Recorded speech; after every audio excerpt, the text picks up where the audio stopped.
Hello everybody and welcome into today's TorqueSim CitationJet 525 full stream review. I hope you'll be glad to watch this, and I hope this provides you with some useful information if you are in fact considering this product, which is priced at $84 from xaviation.com. Please see the link in the description if you would like to find it and also to have a look yourself. So overall, we're going to go through this what I would say a really wonderful plane, and it's going to take some time, but we are going to be completing a short flight from Biggin Hill, and we're going to fly up to Oxford Kidlington Airport in the 525. So what we do is we go through a bit of an external look around and talk about the aircraft and the visuals, then we'll move into the internal, and then we'll talk about handling, and I'll summarize at the end of the review. But yeah, like I say, purchased from Aviation for $69, actually, reduced from $84 recently on a Black Friday sale. The aircraft itself is quite high priced. I think we're going to talk about this a little bit in the review and how potentially it could be lower price for the kind of aircraft you get, and the fact that it's not coming with everything you would expect. Downloading it itself is it's an alright size file. You get a choice between 4K and 8K. This model now is in 4K and it looks stunning. The 8K one did cause some issues on X-Plane 12, but I suspect it's because it's a very, very well done plane. As you can see, the reflections, the lighting, the PBR texturing, and just everything about this oozes elegance and luxury, albeit back in the 90s when these were probably used a lot more. Well, yes, just taking a look around now. So I'm going to bring up the documents that are included with the aircraft. I'm going to talk through these. So you only get 3 documents included, and it gives you a very, very basic introduction to the actual aircraft and how to interact with things, but I think most people can figure that out for themselves. It gives you a UNS handbook, which is useful. The UNS is a little bit different to an FMC or a McDo. In this case, it's a little bit different than what people might expect. And a manual. We will be using this manual, the checklist, which has been provided us by TorqueSim based on the real one. However, despite including the checklist, they didn't include all the items in it.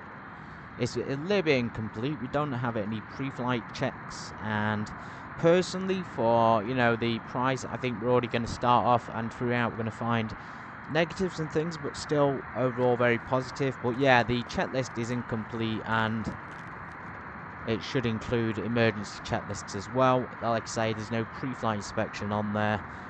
We needed the detailed and complete one for that price, and probably emergencies as well, because they're what we needed to make it realistic as possible, aren't they? Plus, I think it would have been nice to have an aircraft manual, a pilot manual, and things that you can't really find online. Of course, you have to go online and get them. So 3 documents to me is not that great of a start for this kind of price product. Comparing it with things like Just Flight, who have provided many high quality planes with considerably more documentation. So I'm going to follow the checklist today. You won't be able to see it, but I will be following it. We may be able to bring it up in the cockpit, so if you press X is my key that I've assigned, you can see the checklist pops up, so we'll follow that when we get into it. Anyway, externally, it does come with various liveries. Today we're in the Keon livery for the United Kingdom, also known as Royal Colours. The classic red, white and blue, and there are a few liveries actually that have a lot of red on, a lot of blue on, so you're good to go. But yes, they've done a fantastic job of the look and the feel, the liveries, and I think the variety is enough to keep people interested. There's a lot of liveries available, so even if you don't like one, you've still got many to download, and of course you can make your own with the livery makers. Anyway, the pilot models are included and packed, but we'll see them when we enter the aircraft. Ground equipment, this is where things get my interest, and I really like this function, is with the continuing state of the plane, it will save your aircraft state after you exit a session. So if you remove a pitot tube cover, which is perfectly possible, and then put it back on, it will save it as doing that. But if you leave it off, it will be classed as off when you spawn back in, which I really like actually. And these are all interactable, guys. even the engine's covers, which we'll get to in a sec. But yes, the chocks, and just taking a look down here at the, oops, looking down there at the wheel, we accidentally hopped in the cockpit. There is something going down here with the wheel with it turning. Now, I'm using Thrustmaster's pedal set here, and also the aircraft seems to move on its own. But yeah, that moving of the wheel, that can't be normal. And it's been happening a little bit more than it should be, i.e. it shouldn't happen at all. The wheel shouldn't be spinning back and forth like that. Either way, that is quite a big issue. There's obviously something going on there with the hardware. If you remove the chocks, it starts happening. So we'll remove the chocks and the engine covers, which is where we get to see and hear some of the amazing sound effects in this plane. Well, we're going to work through the GPU stuff first. The chocks, pitot covers, the engine covers, the sunscreen cover, which is completely removable. And we have interactability with things like the hydraulic reserves down here. I did talk about this in my pre-flight review. But just to show you again, we have a good hydraulic reserve, although it looks great and it's good to have it here, there's no functionality and there's no way to change that. You can't fill it up, you can't test it, and it's the same with the fuel and the wings.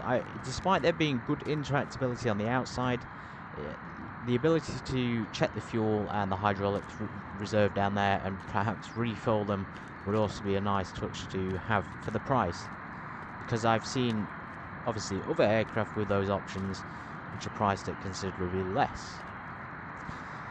So moving on to the GPU round here, we have a small baggage compartment. Again, just accidentally hopping out of the plane. A small baggage compartment in the rear, and in this you'll find the detachable battery, which is very common on Citation jets, and a small circuit breaker panel there. So if you leave this disconnected when you close the session, which is what I do sometimes, then yeah, you'll have to reconnect it when you log back in. Going back to the front, wheel seems to have steadied itself now. Got my feet on the rudder to keep it in place, but it's still not 100% level. Anyway, we got the opening here, some really good sound effects when it closes. Of course, this is for baggage storage, and TorqueSim, I think have taken perhaps inspiration from Just Flight as well. But this is great. This is great to see this level of detail. And then the front here we'll have the weather radar, but the weather radar is not integrated at the moment. Again, we'll talk about that on the inside of the plane, but outside I'm going to give it an overall very good. Feels interactable. You have obviously the engine covers, and then releases a beautiful sound.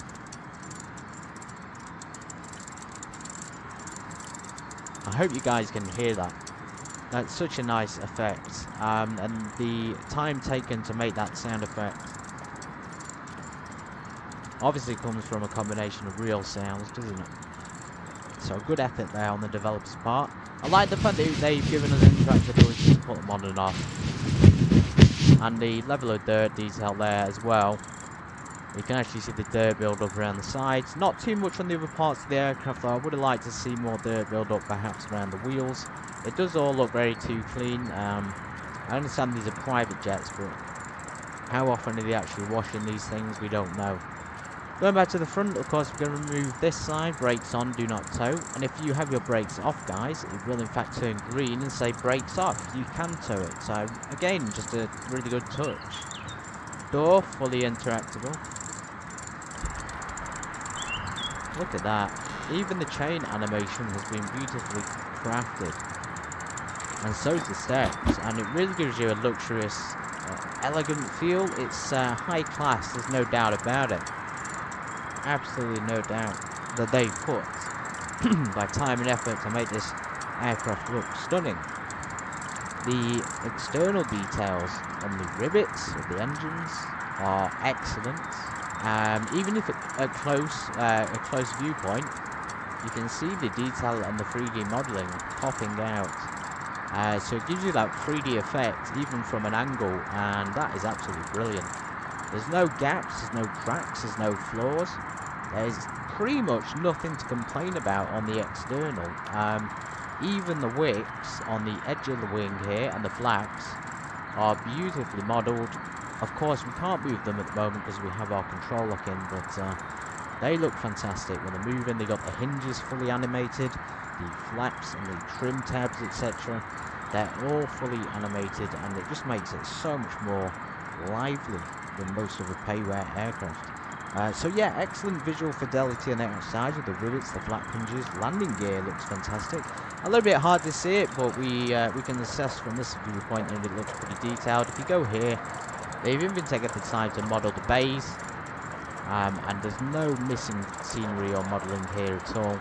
So well done to TorqueSim for that. They didn't cut any corners for this price. Okay, so we cover the excellent externals and the interactive steps. So let's step inside and complete a cockpit and cabin review. Immediately when you come in, and of course based on whatever livery you choose, the livery may be different and it may give you a dark interior. So today we're on Keon, which has given us a bright light modelling interior. Really, really lush inside, a sort of cream and also like mahogany. I don't really know what colour that is, but it's a beautiful, beautiful colour. The textures and the reflections are a class. You have a light here for the overhead, and you have various storages and cup holders throughout, and window details such as the signs, and of course the sound effects, which you may or may not hear. Fully interactable drawers. Although there's not every drawer is full, it certainly feels like it has life to it. Again, the lights, the fans fully modelled, the carpet looking beautiful, the chairs looking beautiful. You can adjust the armrests. And of course the 3D models I was talking about, you do get the option to hide these guys. And for the sake of this review, we may as well. So let's show you the menu. We have a Citation 5 menu. We have main menu, weight and balance, tail number, checklists, performance, calculations for takeoff and landing, pop-ups. To be fair guys, I don't use the pop-ups. You know, if you're going to be flying in Sim 1, use them, you can just look at the instruments. We've got systems down here for an electrical system diagram. Again, for the price, you would kind of expect a little bit more on the diagram side of things, I think. One electrical diagram is alright, but you'd want at least 2 or 3, maybe one of the hydraulics, maybe one of the fuel system as well, the essential systems, the aircraft, one of the air conditioning, and maybe a manual there to explain them. But moving back inside, we're going to remove these guys for now. So, where is it? That's the question. Weight and balance. There it is, hide 3D people. And just before we do that, you can see that guy at the back there has in fact got a dog. I really like that effect. That's an added detail. Anyway, we're going to hide these guys for this flight, but we're going to be loaded up today with 4 people in the back and 2 pilots.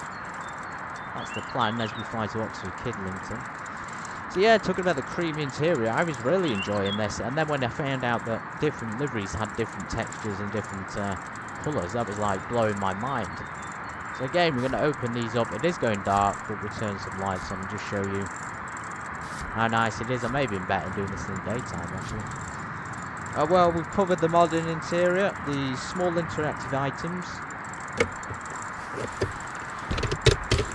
the fantastic sound effects, and that movement. It's not just one instant movement, it's a slow, well thought out animation. Every process of that movement has been perfectly programmed and it's been crafted with really, really high quality sound effects. Again, just high quality PBR everywhere, and you know, no lack of high quality things. The level of detail pointed this out in the preliminary, but adding things like the first aid kit, which is a essential item, along with a cockpit fire extinguisher. Again, essential items in the aircraft which should not be missed. Going back to the toilet though, well, the toilet here doesn't come with a door cover or a something to close it, to cover it, maybe a curtain. So I feel like, you know, that's realistically going to have a door, and we can even see where the door would be, or the curtain or whatever. So that would slide across, unless that could always slide and I'm missing it, but that should really be added in there for the price. We have the packs which I've talked about. The packs did look okay, but they look a little bit weird as well. So going in here, we have the toilet. This is fully functional, guys. I'll show you in flight. And of course some toilet paper there, well stocked, in case people want to use the toilet, and some lighting as well, but there's nothing else back here, maybe a few signs and things.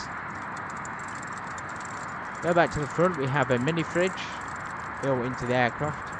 With this part is strange actually, for the aircraft to be so interactable.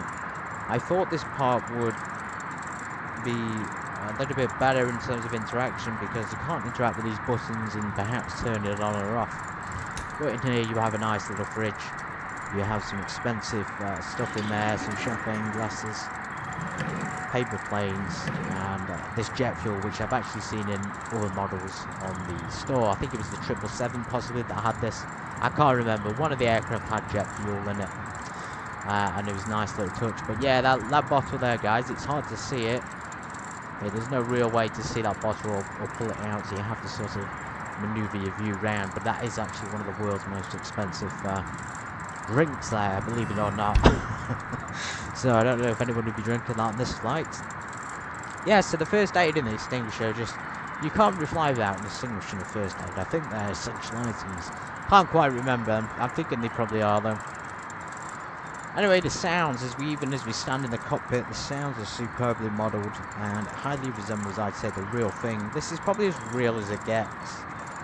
You know, as we go into the cockpit, I'm not going to get in the cockpit seat yet, but as we get here, immediately looks fantastic.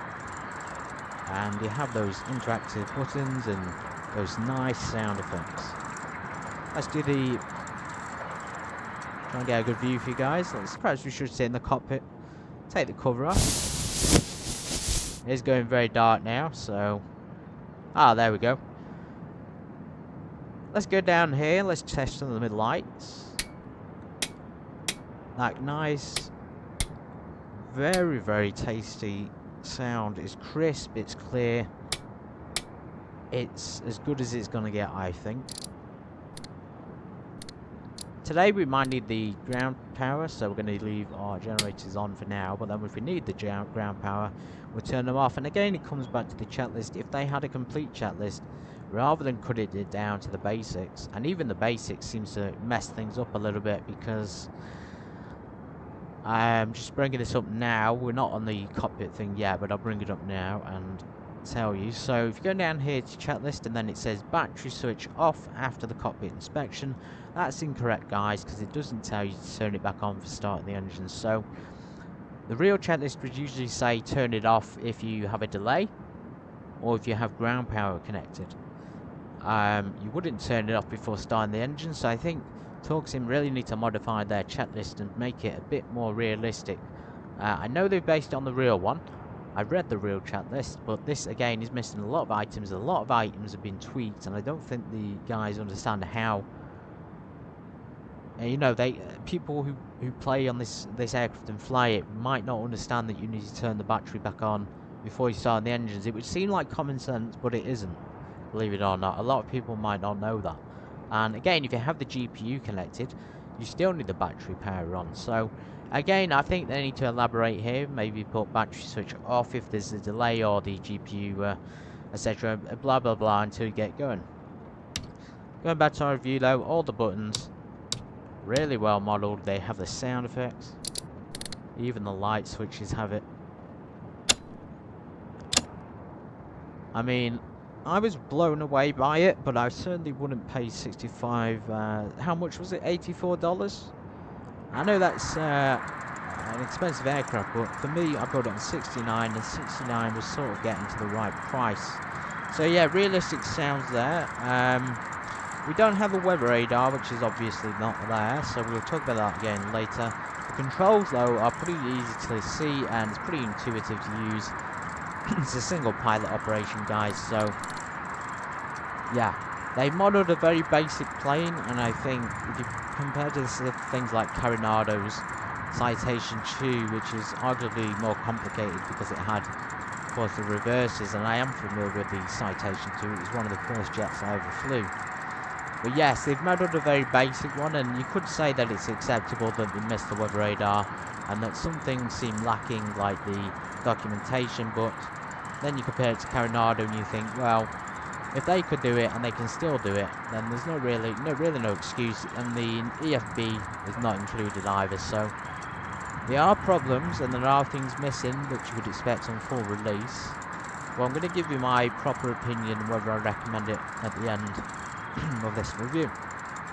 Anyway, going back, it's fully equipped for IFR, VFR, icing conditions, night conditions, and it's very fun to fly. The VFR navigation is a lot of fun because you get to use all the old instruments, and I like to use this radio panel here because this is the one that it basically comes with, and you can change it to a GNS 530, which I'm not too keen on. It looks alright, but for me this is not jet worthy.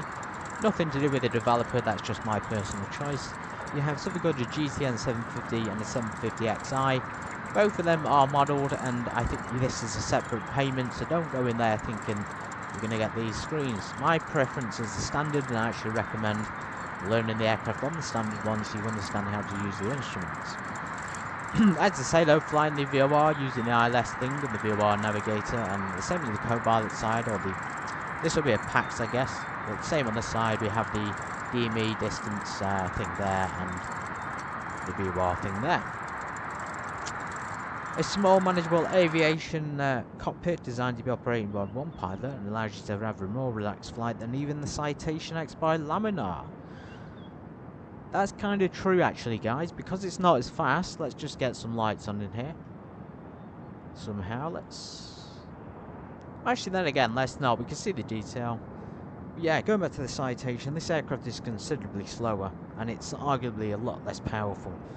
It has just under 2,000 pounds of thrust in each engine, which is nothing compared to things like the Gulfstream, which has 15,000. So, again, you're going to have a nice, slow, relaxed flight.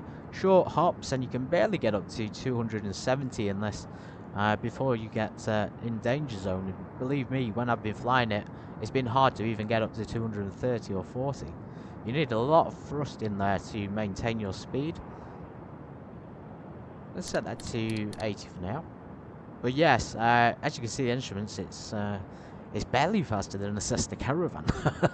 That's the joke, guys. But it's really slow, but it's a really nice plane. I do like these ones a lot because of that cozy, slow, small feel, and it doesn't feel as challenging on landing or takeoff either. Anyway, like I say, a continuous state, which can be turned off, so you can go on here and disable persistent systems, but that requires you to start it up and shut it down properly, and that to me makes it a lot better than most payware, because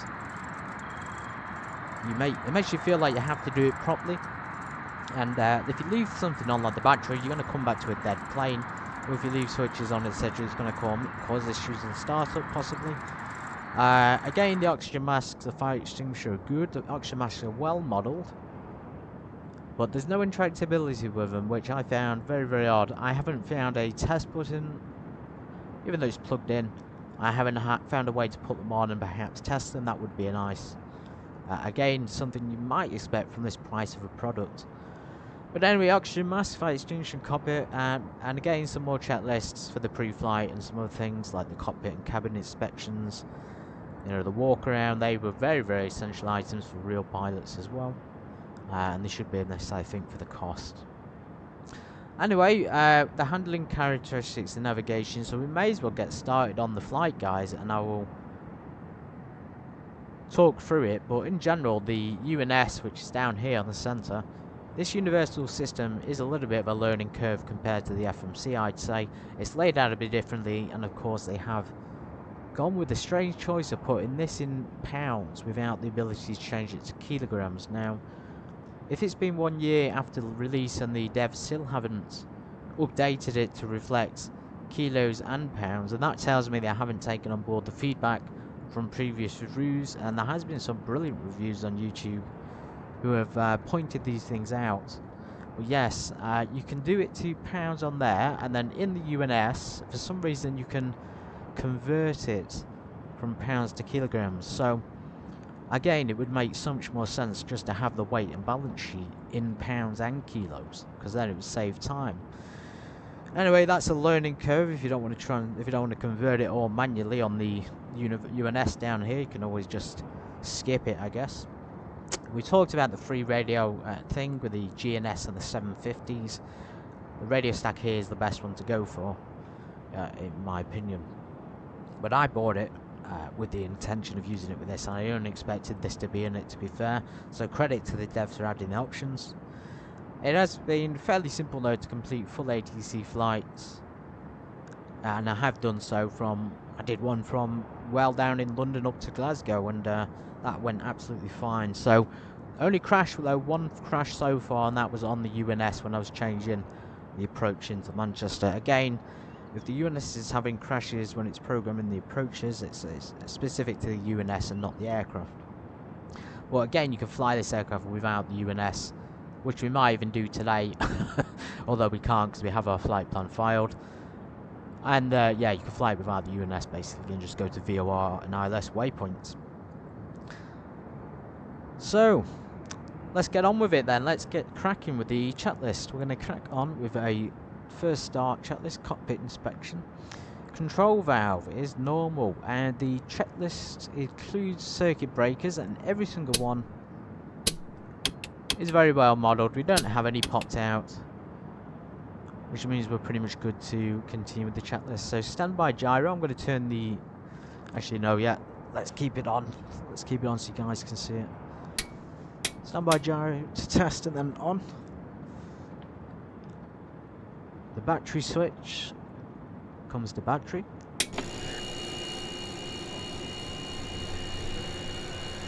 Incredible, incredible sounds.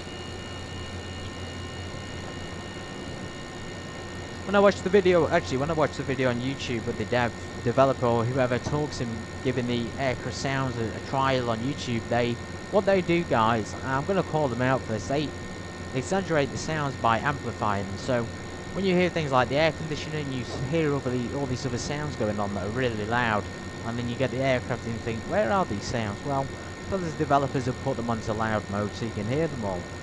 I mean, you should be able to figure that out by now, so it's a little bit of magic worked into there to convince you that it's actually that loud in real life, when it isn't. So, fully functional, as far as I'm aware, with a few missing features. Battery switch is on. We have, how many volts do we have today? We actually ran out of battery yesterday, so 25, 26. Avionics on. Let's get our lights on for this. Succulent lighting up here in the cockpit. I'm going to turn this on to bright as well. This one can be used, I've used it at night anyway, and it seems perfectly acceptable for it. Radio stack, I'm going to put those in transponder. You can choose the default standard transponder code, so UK would be 7000, so that's what we do, and then we just push the center. Although you'd think with persistent systems it would save 7000 as the default code every time you load in, but it doesn't do that. So again, that's inconsistent in what they've said. ATIS information and clearance. Right, so in this case, guys, we're probably going to be a little bit delayed, which means we'll have to hop out the plane. Let's do that. And let's get the ground power connected.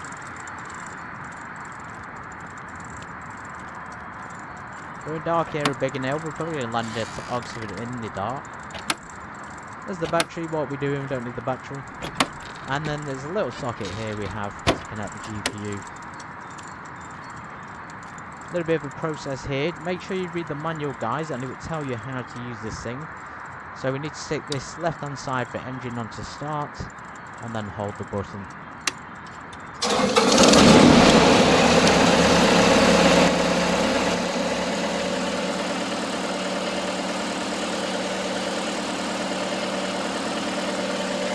Once it's started,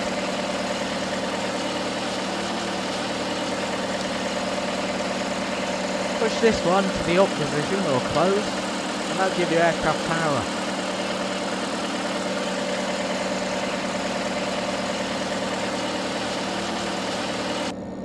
Okay, the GPU is connected, so we had to turn a few switches on there to get it going, which is fine. I like that interaction, it really brings it to life. And now we've got the battery on with the GPU, we can turn the generators off, because we're going to use the GPU for the engine start as well.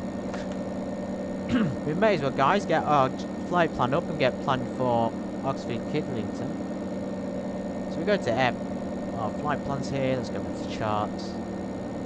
And let's see if there's anybody on it London, more importantly. A lot of flight plans have been saved here. We're at Kilo Bravo today. One of my favourite airports here in the south of England. So Echo Golf Kilo Bravo to Echo Golf Tango Kilo, that's us. Just going back to the weight and balance thing, again, because it's in pounds, it's such a pain. You have to convert it from kilos to pounds and pounds to kilos just to refuel the aircraft. You would think, though, that for the price they would give you a refueling truck that would come with it, and it would refuel the truck, refuel the aircraft with what you need. But again, that's not included. I just think these are things which, for the price, they should really be included for the with it all. But yeah, we have to figure out now what 916 kg is in pounds, and I don't know, guys. I really don't. So in that case, we're just going to guess and take £1,200 in each. It's not a long flight, so I think that should be enough. And then we can look at our weight and balance. Again, we're just guessing the conversions here. 6 packs on board. I'm a little bit unsure about the 6 packs because I don't want anybody in the jump seat today. We have 150 kilos of cargo, so that'll be in the nose and the aft. Let's just keep it where it is on the weight and balance. What are we cruising at today? We're cruising at 7,000 feet, going on the Detling, and then bug up. Alright guys, let's get ATC on the line. I'm going to connect today's Golf, Kilo Oscar November, in a Citation 525, CitationJet 525, also known as the CJ1. I made the mistake in my preliminary of saying it wasn't that one, but it is that one. It's the Citation one I was thinking of. Right, here we go guys, we've got people online, but nobody at Kilo Bravo today. Taxi Link 43 on Sierra, and hold at Nessie, Jelix 12 Alpha Romeo. I have no idea who I'm tuned into. Oh, I'm tuned into London Heathrow. Interesting. 1/53. Looks like we won't be able to get clearance. In which case, let's carry on with the checklist. So, avionics may as well come off. Radar. So, radar is on the checklist. ATIS rotary test switch. Illuminating well. Really good sound effects. Excellent stall test there. That shake effect is just incredible. Yeah, so very, very good there. And that stall thing, I've tied it in the actual flight. It's hard to achieve it in the aircraft, but when you get there, it's a lot of fun. So, battery switch to emergency. And the emergency system should come online. Well, we can see pretty much nothing, so we keep the normal one on. Avionics come off. Generators off with the GPU, guys. Don't leave it on with the GPU. Might fry your systems. Fuel boost pumps, normal. Ignition pumps, normal. We could probably do with taking the control lock off. Let's go down here and just remove that to the in position.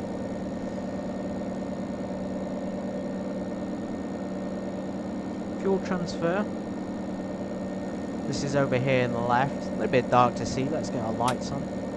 Again, though, that lighting just succulent, not too harsh either. So if we were fuel transfer off, the left gyro slave is slaved, left gyro and the right gyro. Parking brake is set. Windshield air bleed valves off. Air conditioning is off as well. Control lock is down and off. Landing gear handle is down and green light. Anti-skid is on, so that's down here next to the lever. And if you turn it off, you'll get a warning up here, so it'll say anti-skid inoperable. Engine instrument warning indicators, no flags. Well, we got a few because we turned the avionics off, so I'm not sure why it says that. Turn the battery, the avionics off, and then the Yeah, that's strange, that. Strange. Standby gyro, cage knob is uncaged. Air conditioner, off. Said all that before, so throttles are off. Attenuator switch. Down here for the engines. Again, that's in the automatic and the engine sync is into the off position. And all of the switches are normal or off. Cool. Keep the battery on, guys. We don't turn it off when the engine start. Pre-flight inspection is complete. Wheel chocks are removed. Cabin door, we can't close it until we got rid of the GPU, but we're going to do it actually anyway because we just hopped to our outside view. There we go, look at that.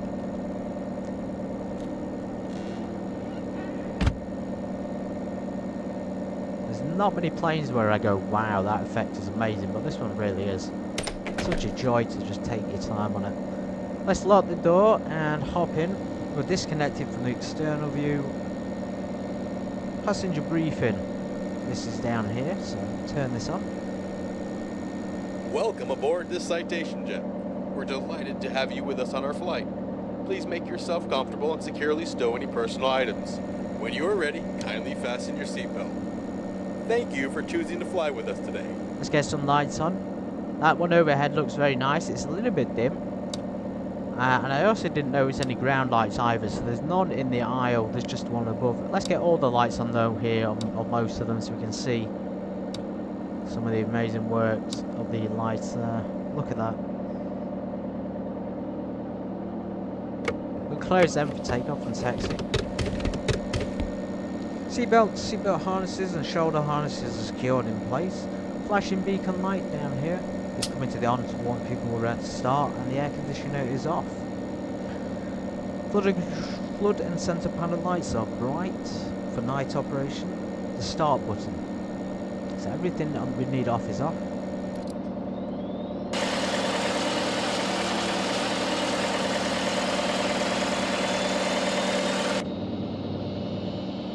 Introduce the fuel.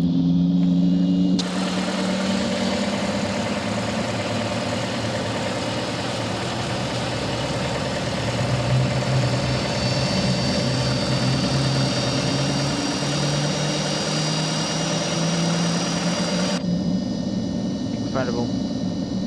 I was hoping to see the red flames coming out of the engine there, the heating up of the engine, but we can't because the attenuator's stowed behind it.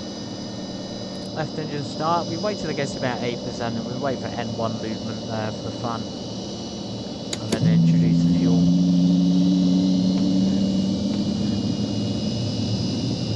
Fuel flow is good. Pressure is rising. Temperature is rising.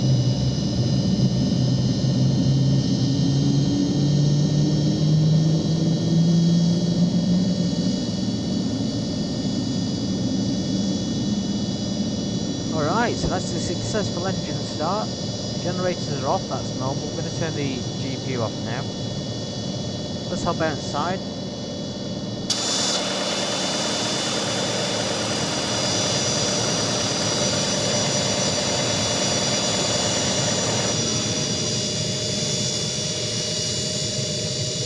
Disconnect the GPU and go down here and turn on these generators. As you can see now, they're powering. Both sides are a little bit low because the engines are idling. Then of course you can check the left and the right. Turn the right one off, check the left. And again, these items aren't on the checklist, but you would expect them to be there and not to be skipped for the cost. So engines are started successfully. External power is clear.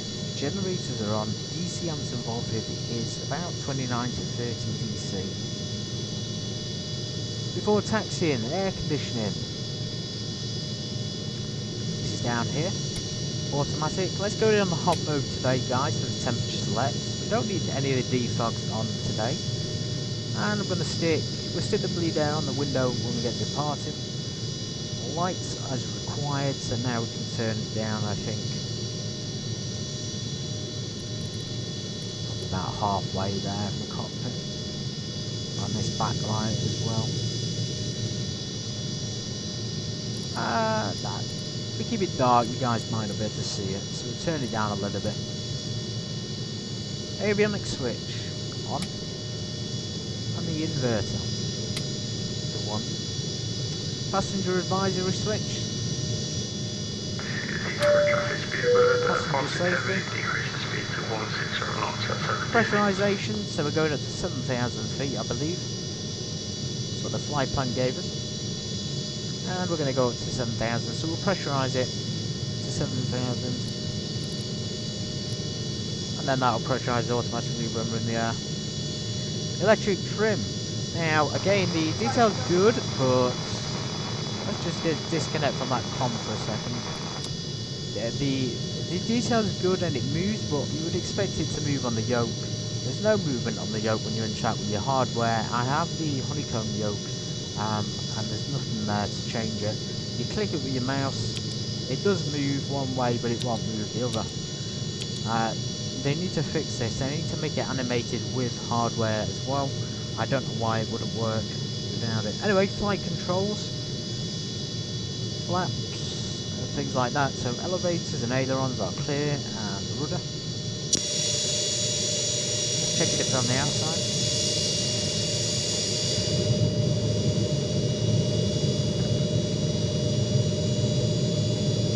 Looking good.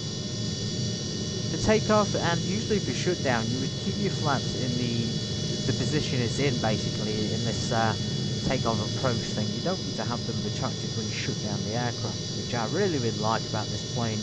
Nothing to do with TorqueSim, it's just the aircraft in general. Anyway, thrust attenuators are automatic. ATIS information, clearance, FMS, GPS and charts. May as well get the UNS started then, so power on. And we'll enter our flight plan.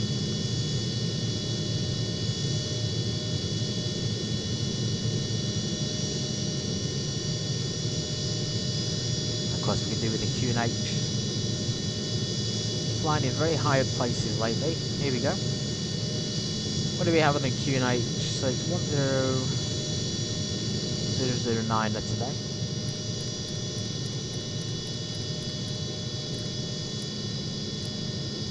I'm going to set that over here as well on the backup.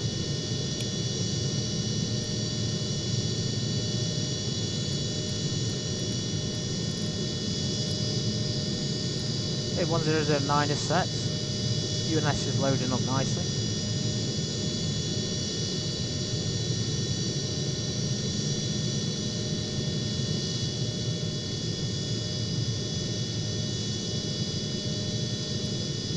Okay, we accept the position. I had a little bit of issue with this. The reason why this has got no date, I messed around with the aircraft a little bit and uninstalled it and reinstalled it, but it came up with null. So before it would be 1 month ahead, and now it's got no month at all, so I don't know if this is correct. Going to flight plans, it will give you that, and then we can copy our flight plan in. So we need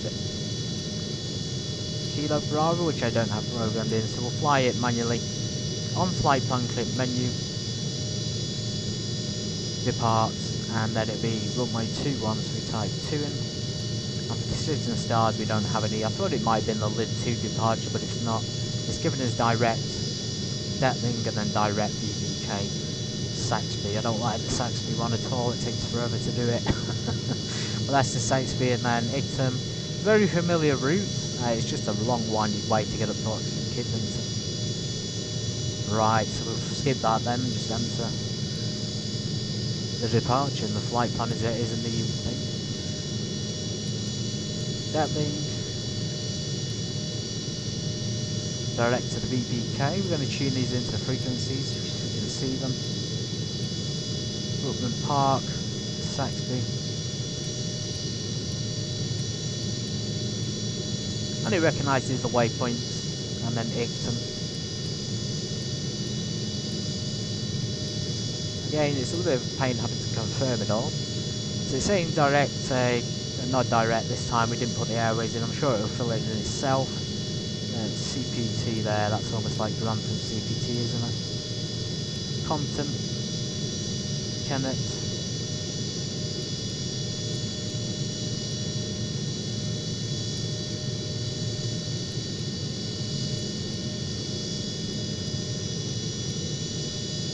And direct the bug up. I think the arrival will probably be pretty straightforward, I'm suspecting it'll be an ILS.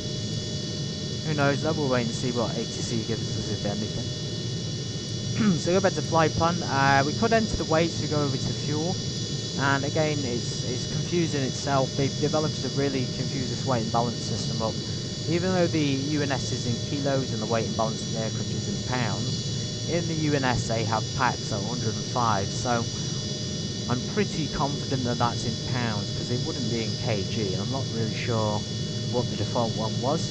Basic weight is always 2794. If you want to enter your total weight, gross weight, you can do it from your flight plan. So today we have, what do we have? 0 fuel weight, 3597 estimated.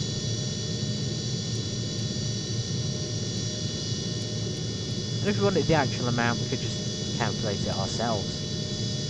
And gross weight, fuel 916. We took a lot more actually. We have almost 1,300 pounds in each. So I don't know how much that is again. If we want to convert it, they'll go to menu and convert it this way. So we'll convert, what have we got? 1,300 in each. 2,600 pounds. It's a little bit confusing, as I say, to figure this thing out. And then it gives you the kg, but to do it that way, guys, it takes forever. It really does. Anyway, 1179. And that's what we enter here. There we go. Tricky, but you know, it is what it is, isn't it? Back to flight plan, and we should be good to go. So we're going to tune in that Detling departure. Tune that to navigation 1.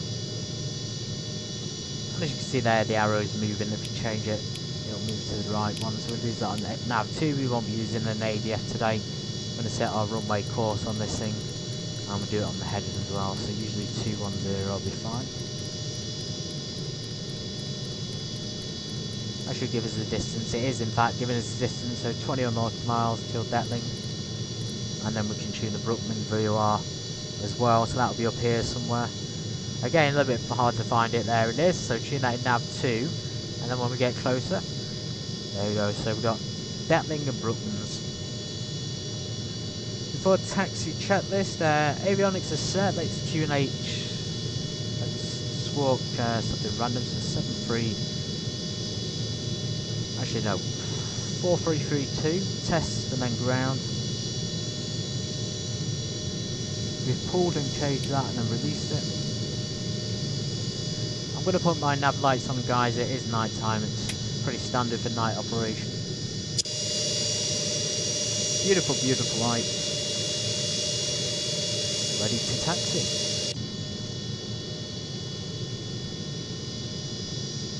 Whew, it's taking a long time, the review. We're going to take our time this, but yeah, fully functional autopilot. The GA button can be programmed. That's the go around button. And of course you can select navigation and things like that on there to help guide you. We're going to use navigation today when we depart.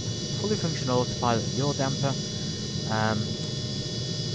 It works really well with the honeycomb, but again, some of the animations are not animated with the honeycomb system. We'll talk about the hour nav, but in general it can follow the navigation and approaches pretty much perfectly. It's going to be deviating because that's normal to the plane.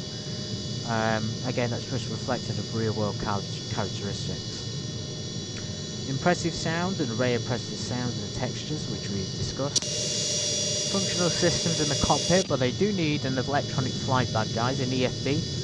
And also, they decided to go with the option of making the aircraft not a solid object, which I always find strange at this price. Meaning you can just pass through the cockpit and the cabin, which is really a little bit disappointing actually. TorqueSim should make the whole object solid. Going back to the EFB, we have this thing stowed down here which looks like an EFB, but is not functional. So that might tell me that in the future, TorqueSim are planning on bringing an EFB out. They're just perhaps working on integration. But again, these are things you would expect on release, on the full price. And the same with a weather radar. We've got this thing sit down here. And now 12.3 of X-Plane 12's come out. There's no reason why this hasn't been updated yet. I understand it takes time, but they could have given us an alternative in the meantime. Even use the default X-Plane 12 weather radar. You know, it's for the price, guys. You shouldn't release it without this thing. You know, a lot of other aircraft come with more complicated systems than the CitationJet 525, and they come with a lot of extras. for the same for the price that you pay for it, and you wouldn't expect to pay more for that. Right, we're going to get going. So parking brakes released. Takes the lights on.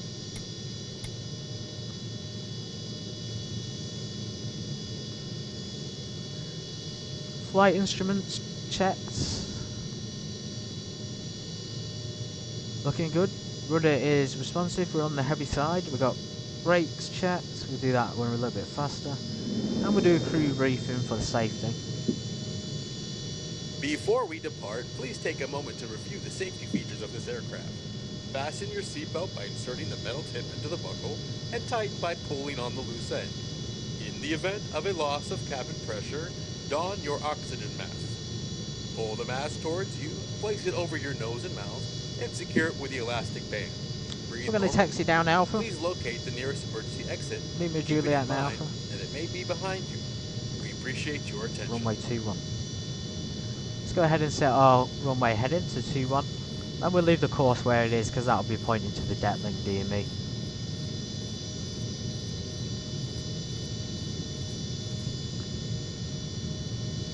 There we go, Lima, big in the hill, and straight down to runway 21 at the opposite end.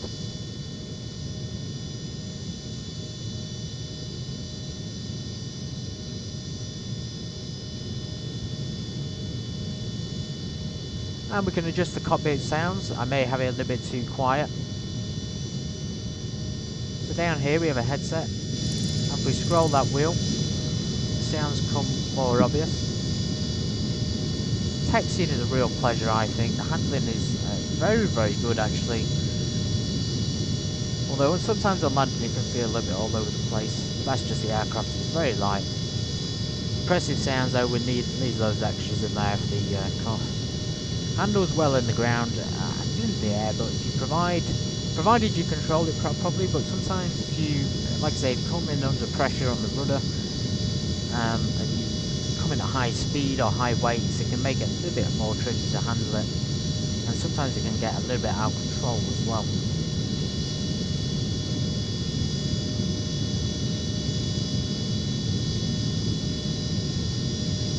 And like I say, they're setting up of the UNS down here, and the use of the radio stack is very stress-free, I'd say. This is a basic aircraft. They modelled a basic one, so it's not got the most in-depth systems, which means you're not going to be struggling about doing the MCP, etc. It's a very basic layout, and the autopilot things you get so used to it so quickly. For example, I press nav on my Honeycomb Bravo, and it automatically changes it in the cockpit. Well optimised for the Bravo, but not too much for the Yo. And also the rudder trim down here, guys. Make sure you click in the middle there, keep it centred, otherwise you won't be able to activate the autopilot. And it does have a tendency to slip out of the centre, and that can cause some major issues. You won't be able to use most of the functions. Landing, of course, is going to be a lot of fun. This is one of the flights.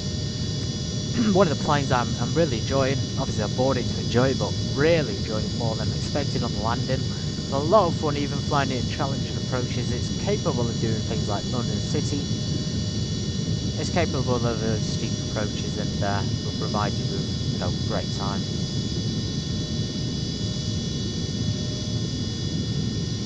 Radios, there's nobody on mine London yet. We'll give them a Unicom call soon, so let's switch back to Unicom. And let's give them perhaps a taxi announcement, I think, today. Where are we now? Let's head to fly out. Thank you.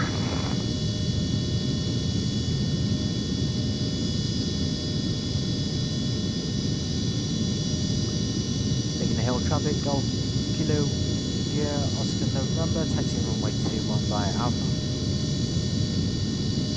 The G key on livery is great as the British Royal Colours. I was really glad they included it, but hard to get out. Traffic at Golf 15 Golf Lima, 2500 meters, alright. E2 traffic Delta 59 heavy landing up, runway 27 left. Looks like there'll be some stormy conditions, and despite being in a super light jet, really lightweight jet here, we won't have to worry about crashing, because I've flown through some pretty severe weather over the last few days, the last week or two, and as I flew at the start of the depot, we were going to crash because of it, but we didn't. So yeah, it handles extremely well even in severe turbulence. With the K11 just took off 27 knots, Delta 59 heavy. Severe turbulence it handles well, and of course low visibility is not a problem.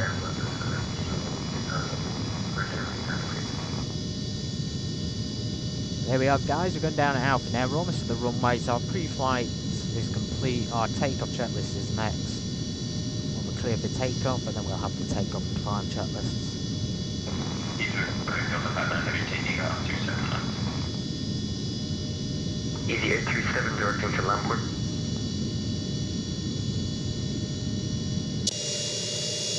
The bright lights on the front are normal, but hard to see in the dark. It's gonna be a close call. Watch it. Look at Biggin Hill's taxiway, guys. This is one of the old ones, obviously, but it looks fantastic on the detail.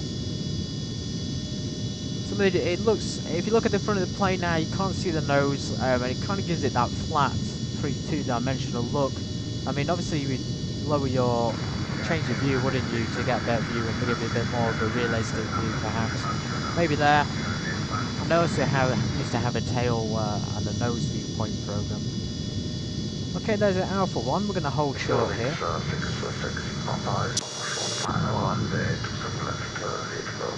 Parking brake is coming on. Be gentle on the brakes, guys. It is a powerful plane. It's still a jet. It's just not as powerful as the Gulfstream.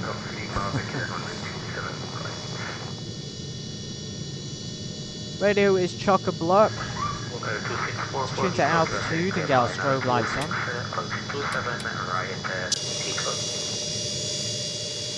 Incredible.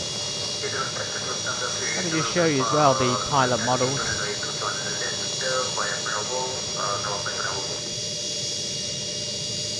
There we go, we can see the pilots now looking very, very well modelled, and they have animations as well, so they're looking around. Not holding onto the yoke or having their feet on the pedals though, which is strange. And a nice cabin interior there. Some business ladies and businessmen on board. Pre-flight checklist, a departure checklist before takeoff. So our anti-ice de-icing is required. We don't need it yet. It's 13 degrees. Passenger seats, takeoff announcement. As we prepare for takeoff, please Cockpit ensure air that your distance seatbelt knob is securely fastened is and that your required. seat is in the Air upright source switch position. at both. All electronic devices should be set to airplane It's mode over here. or turned off. We'll be in the air Flaps are shortly. set, trim Sit is back, set. relax, and enjoy the Thrust flight. attenuator is auto. Ignition is coming to you on. Pitot and static heat.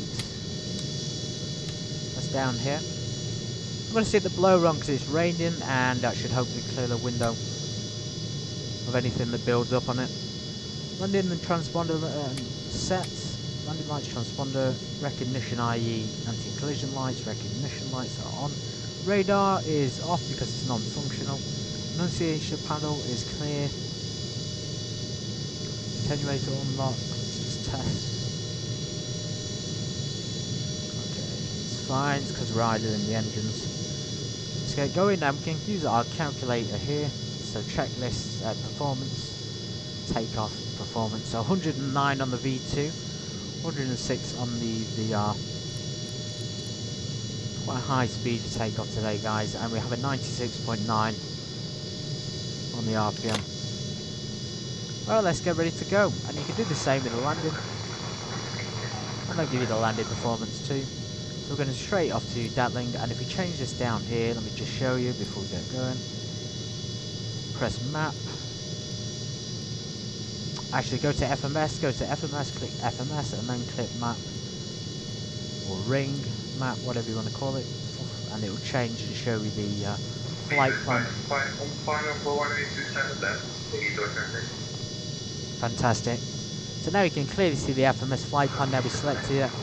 Now we can select the correct waypoint on departure if we need to. Navigation selected. GA button is pressed for the pitch. The pitch up and probably climb pretty slowly today, so flaps and gear up. Ignition will go back to normal. And we'll probably put the anti-ice on in the air.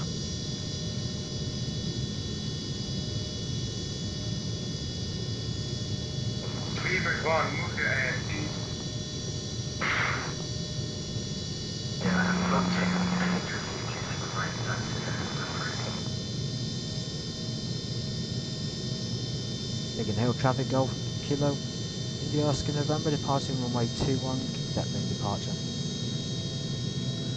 Not sure what the name of it is, it just says directed Detling, so we say Detling departure and see how it goes. Biggin Hill's a little bit of a strange airport as well, it's uphill and downhill most of the time, so it's even strange to taxi. Holding short of 27 left for crossing to Terminal 4. Establish runway 21.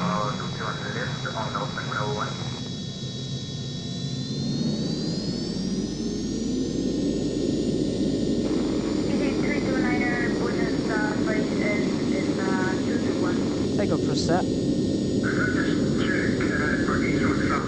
Airspeed alive.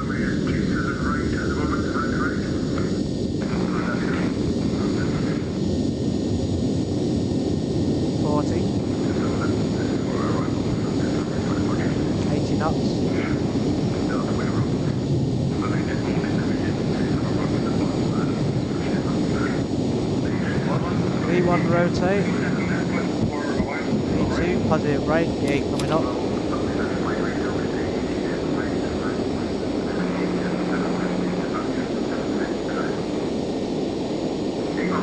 Flaps up.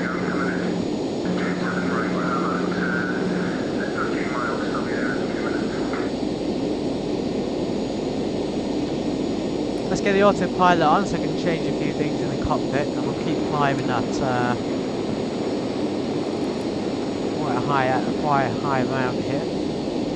Your damper is coming automatically with the autopilot. We're going to go up to 7,000 as programmed. Pressurization is good. De-icing systems, let's get our ignition to normal. Turbine sync on. Landing lights off.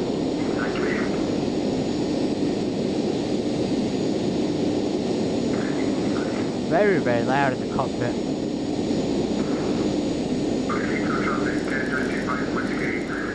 Let's just turn it down a little bit. It's really, really loud today for some reason.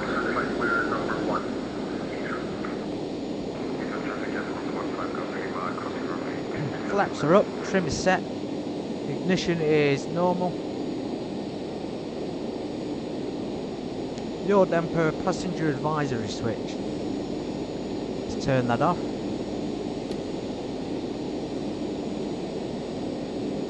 Letting the recognition lights off. Pressurization is climbing in the cabin, so it's climbing there. Oxygen control valve is normal. Cabin altitude lower than 12,000 and altimeters. Transition altitude at Biggin Hill is not very high. 6,000 feet.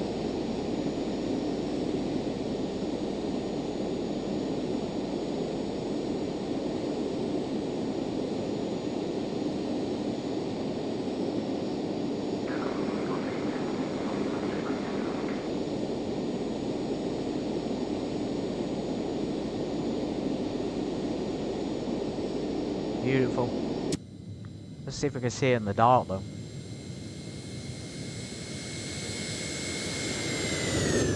Just about pushing through a heavy snowstorm. Almost about to stall.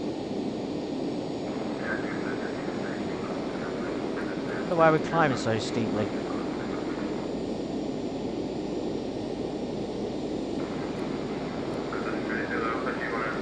Let's reduce that to about 1,200 feet a minute.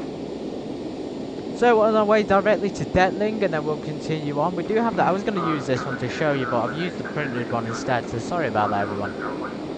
Anyway, go back to the checklist. It'll be to Saxby, Brookman Park, and then Saxby, and then Icton, all the way up to Oxford. I think the process is the same in this. So in this kind of weather, we'd probably turn the strobes off. And the window heat there should be on as well in this weather. So if we turn the strobes off, as you can see there, a better view of London City. And we turn the cabin lights down, cockpit lights as well. There we go.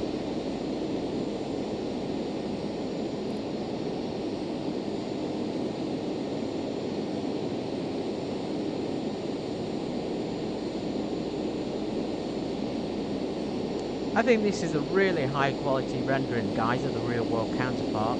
It is a basic one to have modelled, and I think for the price they could have modelled a more complicated jet and a more modern jet. For the price and the kind of systems you get and the lacking features, it shouldn't be at $84 though. I think that's really, really overpriced.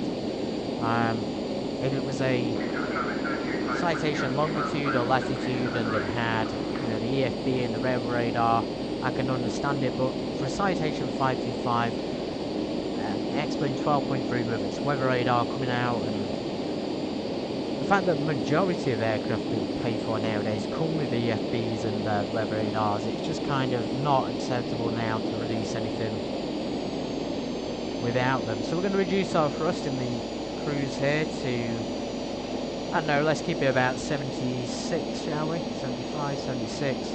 And that gives us about 240, so we're a little bit under 250 knots there. But I think overall, very high quality textures and visual and audio quality as well. And that's not just interior wise, that's external as well. The seatbelt sign light there is modelled and it illuminates when you turn them on. Going back to the toilet, let's test that out.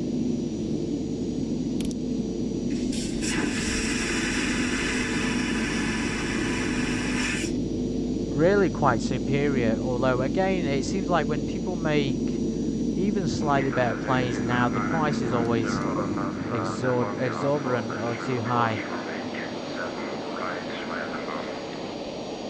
But yeah, high quality textures. It's interactive in a continuous state aircraft, which is a lot of fun to play with and a lot of fun to have time in. Again, you can have the outside features removed, like the chocks, the covers, the pitot covers, and leave the battery on will drain it, of course. And those are just things which add to the immersion. So that's why you would want things like interactable oxygen masks and these lights up here as well, these buttons, to just immerse it even more. For 84, these should be modelled and the oxygen mask should be functional. And there should be an EFB down here rather than just having it stowed, unless they had the intention of producing the aircraft and they thought to themselves, well, we'll make an old aircraft and we won't give people an EFB because we want them to use the old systems. Unfortunately, it's just not the case that it works like that nowadays, guys. I still have to use my Aviator's tablet, which is downloaded as a plugin. So yeah, anyway, we're on our way to Datling, to Brookman Park, and there we go, we're going around to Bugup, arriving runway 19 into Oxford Kidlington, which we'll program now. So let's go to arrivals. We would help if we put the airport in. Let's go ahead and enter the actual waypoint. Echo Golf Tango Kilo. And we do have a option there for runway 19, so number 2 again, no stars. ILS is predicted. And we've got the on. Is our chart going to take us to on? I think it's going to miss on today. So we're going straight to bug up, which means we can skip the transition level. I think that'll be fine. If there's no link in there, guys, just simply delete it. And then it goes straight from bug up to ILS Delta runway 19. 2,500 feet.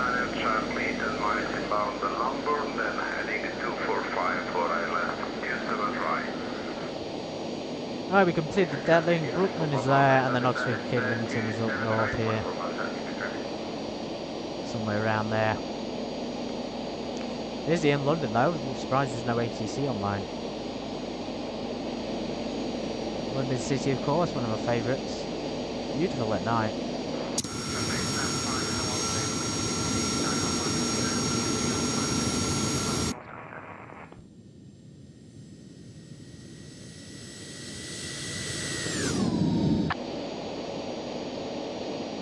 Also contending with a 32 knot crosswind, it just shows you how stable the plane actually is. Even the balance ball there is in the centre as we fly. The yaw dump is extremely efficient. Well, not quite in the centre, but it's getting there.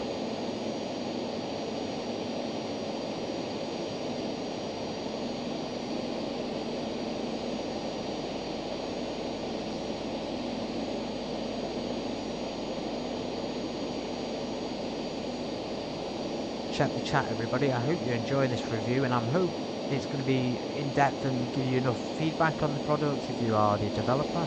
TorqueSim, again, thank you for delivering a high-quality product. If you're someone who's looking to buy it, I hope this review helps you out to make a decision, or perhaps just to learn about the plane and to learn about the product.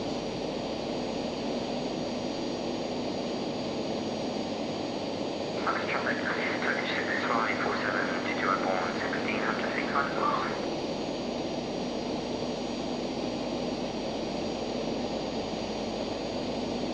Nobody's on chat, so I guess maybe comments after possibly about the plane.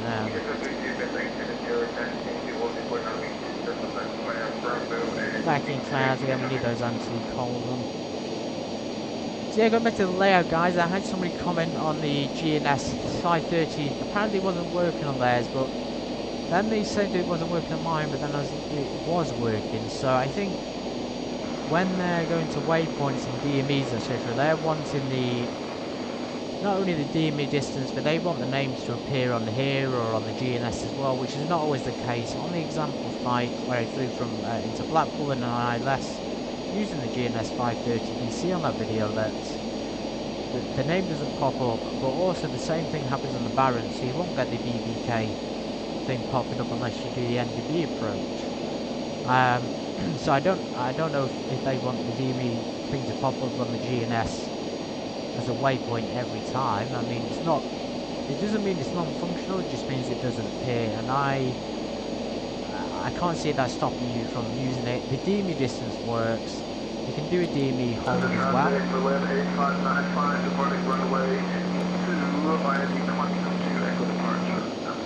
I'm going to direct to BPK and then Saxby. Let's find the Saxby somewhere around here. We've got Barkway there. There's Cambridge. How far away is Oxford though from the centre of London? No idea where it is on there. We should be leaving the airspace any second though. But yeah, there's no reason why you can't use it. It's giving me the distance there to the BP on this side, the BPK, so 9.2 miles, so it is working properly. That's giving me the nav1 frequency distance, so that'll be to the Detland, which is in the opposite direction. We're following this big yellow arrow at the moment. I don't think it was the fact that the guy didn't understand how to use it. I think the problem is that X-Wing 12 has always had issues with MacBook, and X-Wing 12 has had issues with plugins and things like that, so it's just one of those things that MacBook suffers with. Anyway guys, I'm going to just step away for a moment and leave you into the cruise and enjoy the short brief flight we have.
There's the Brooklyn Park DME. I'm going to continue with the checklist on the screen now so you can see it, everybody. Let's go all the way down, so we should have some checklist as saying items are missing, but we should have had a checklist for cruise and things. We do have a cruise checklist, cruise power anti-ice. Anti-ice wasn't needed, and cockpit air distance is normal. Descent checklist is there, and things like that. Again, it's not a complete checklist, and You really would expect that. Again, if this was a more detailed and complex aircraft model, it might be acceptable, but they've gone for a very basic plane here. And it's not fair to say that people who buy this can't criticise it because it's expensive. Well, of course we can. It's quite the opposite, and for some reason people have this mentality that they have to defend bad products. It's not a bad product, it's a very, very good product. It's just that when things aren't right, they choose to ignore those things and glaze them, in other words, and make them better than they actually are. This is a very basic aircraft, and I compared it to Carinado's Citation 2 because that was on X-Plane 11. I didn't fly it personally, I just saw videos, but again, the Citation 2 just more detailed aircraft and more complicated model. The reverses are in there, there's a lot more stuff in the actual cockpit to deal with. Oh, it's certainly seemed on the model, so I think TorqueSim could learn a lesson or two from them, and perhaps just fly it as well in documentation and system diagrams.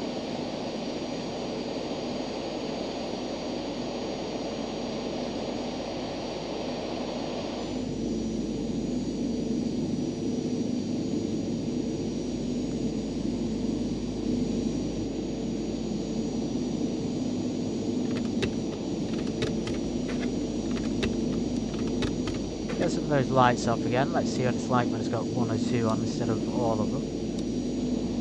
It's not too bad, it's still pretty bright. Even if these come off now, it does seem a little bit lighter actually, but the cockpit in general and the cabin are pretty dark when there's nothing on. That's just the cockpit and the cabin, isn't it? And it's night time as well, guys. Let's keep our packs, seatbelt signs in the seatbelt sign position so we can see it. And that just tells people keep it on when you sat down. And of course the no smoking sign will illuminate when you're turning it onto passenger safety.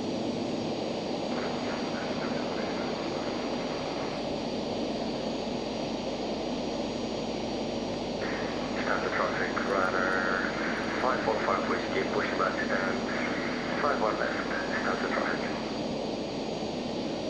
So we're going straight to 8-turn, then Kenneth and Boog up, and then straight down to runway 19er. So we may as well start our descent now, guys, and get ready for the approach. Let's go down to 4,000 feet. I think we're outside. Oh no, we're not outside London airspace. I thought we may have been a little bit clear of it. I hope we're going to the right airport. Ah, there it is. Oxford, and it does have an NDB, so we'll tune that in as well as a reference. I think runway 19, yeah, it's the opposite end, so it's going to be hopefully taxi ride November and then get a parking space somewhere good. Anyway, set altitude 4,000, we're going to do our descent checklists. Defog systems are required. Compressor flicking on and off there. Pressurizations, let's change that now to about 4,000 feet. There we go, and it will be pressurized, although it's pretty much at 4,000 in the cabin, so there's no differential pressure at all. Throttles as required, vertical speed mode. There's no VNAV in this, guys, there's just navigation.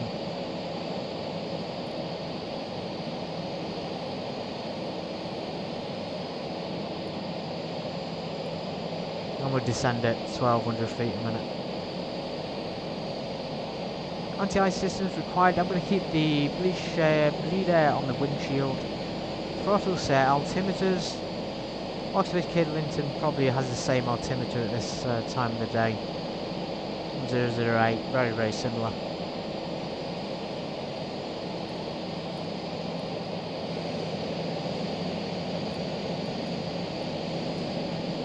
Landing data is calculated, so let's bring up the landing performance. Again, the landing and takeoff performances are in pounds, and which is good because it corresponds with the weight and balance. But when it comes to the UNS, it's not much use. Anyway, landing speed is 108, a little bit faster today because we're fully loaded. And landing recognition lights will be coming on at the next waypoint, I think. Down at Kennett or Boog up.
just having a chance to check the chat.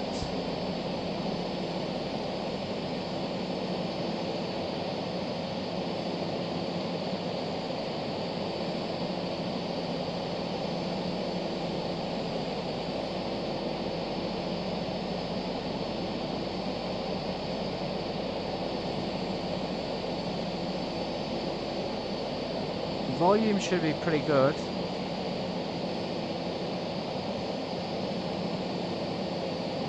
I did use the VORs, I just talked about it.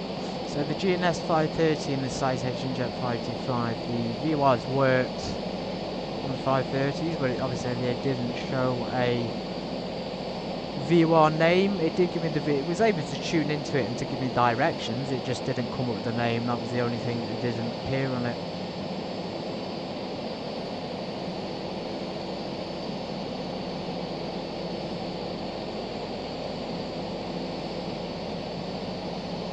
I'm not sure why the rate. Again, that's got to be a MacBook issue because it's perfectly fine on here. It'll show you the VOR on the HSI.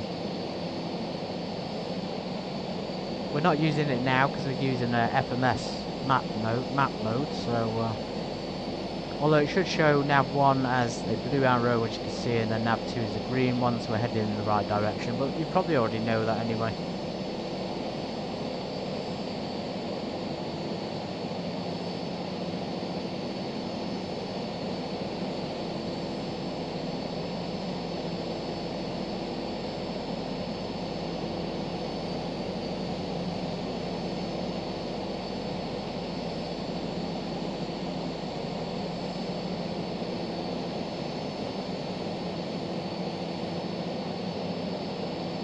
Should be tuned into the NDB. Let's get that up on here. So pointing in the right direction for the airport.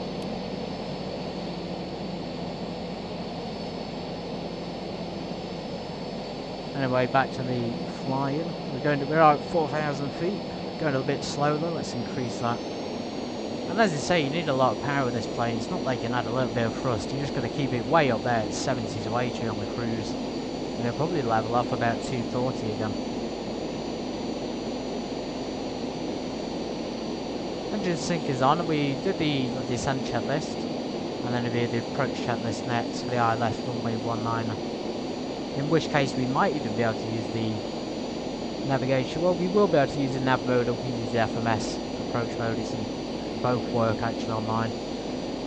Going back here to the flights. So there's Oxford Kidlington. We have the airport in sight. There's no VOR in the area though. There's just the NDB available. Actually, what is that? Can we tune the glide slope? We could tune the glide slope. It's the same as the ILS slope. And then of course the Oxford NDB. Weight 35. The weight 35 is not tuned in.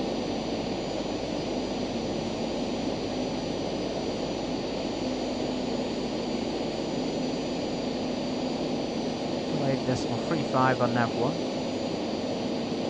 There we go, so the ILS VOR localizer coming alive on this thing. Turning into the course of the runway, it's giving us 20 nautical miles there to the ILS.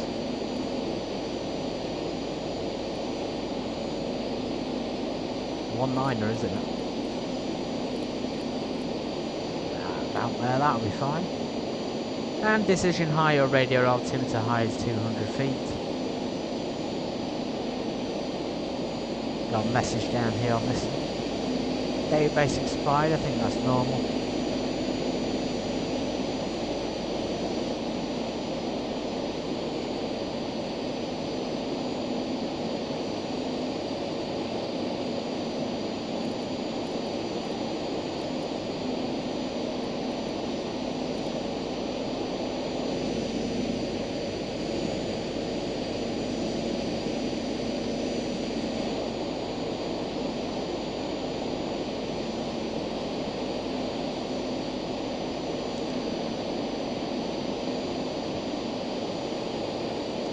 The 3D modelled pilots and passengers, I think they're pretty good. They're not that clear, but They have a little bit of animation. They're not the best. I think they're good for the adding that immersion, but they do detract a little bit from the aircraft. Either way, I do like them. And the multiple panel layout options here is also very, very nice to have. I'll only ever use it with the radio stack and the GNS, if I ever use it with the GNS. So for me, things like these things, the GTN 750, these don't interest me. They're extra payware, and you've got to pay more for them, of course, because it's X-plane. Yeah, the standard instruments and layouts are pretty good enough for me. Wide choice of liveries. We're in the Keon livery today.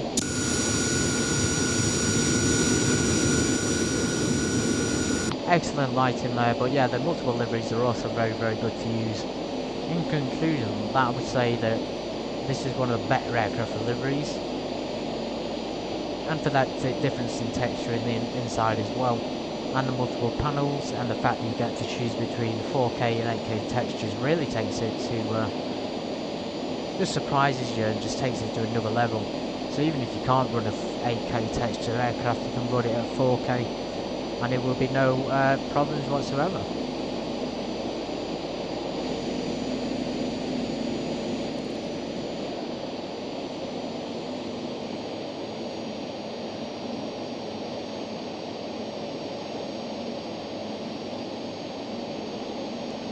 Again, I think the disappointment is in the EFB. I keep reiterating it, but the EFB and the Rev Radar should be there, guys. Even if you're waiting for X-plane to update, and they just have, you should have something in there to fill the gap until the full release. Having this in here that says inoperative on a full release product for $84 is not acceptable. I can't do it. I can't sack you or get rid of you from the industry, of course. I think this is a great aircraft, but what it comes down to is people are going to see this and go, oh, I paid $84 and I don't even get a weather radar. That's awful. And of course it looks badly on you guys. So my advice, if you're going to do this in the future, release something in the meantime that people can use. And give them an EFB for goodness sake. There's no EFB down here as a tablet. We've just got this thing sat in the cupboard. Anyway, that's me talking on behalf of a lot of other people who have said about it. I hope you understand that that's essential. Again, the incomplete documentation, the checklist they get is not complete, and it doesn't really follow the real one that accurately, to be fair. It's missing items, it's been reworded, and it's made it confusing. It's been amended by people who potentially don't even understand the aircraft themselves, but you'd think they would. You think they need to know that the battery needs to be on for the engine start, but they seem to think it needs to be off. It's just those things, guys, those are slip-ups, and they make it look awful, to be fair. Anyway, we're at 4,000, let's go down to 2,500 feet. Use the VNAV mode. And we'll bring our power back, we may as well get ready to land, everybody.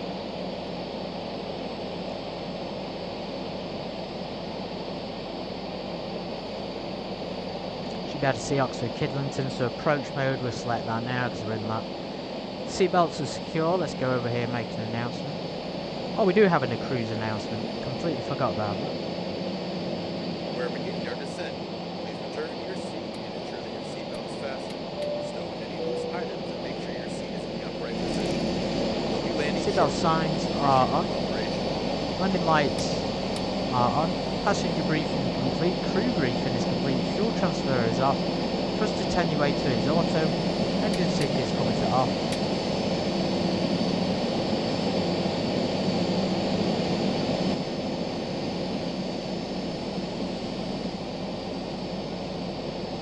Landing lights, annunciation panel clear. Landing valves, oxygen valves are normal. Pressurization, so let's set that now, just ground level. We don't even need to be pressurized at this height. And of course flaps. We'll wait till we slow down to 200 knots. I think that's the airport ahead, is it? Oxford Kidlington. Don't know, but it's going to be over there in the distance anyway. So sort of circling around it. There it is, so off to our right, and this is Rise Norton ahead of us.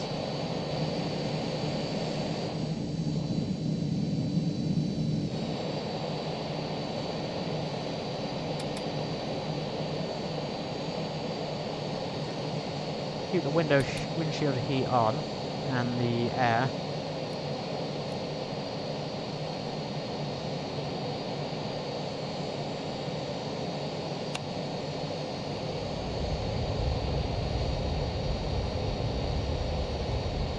Actually no, but we don't need it, we need to put flaps down, we're not at the right altitude. It is struggling today. I thought the autopilot yaw damper was pretty much flawless, but it's struggling a little bit today to hold altitude and things, and hold heading.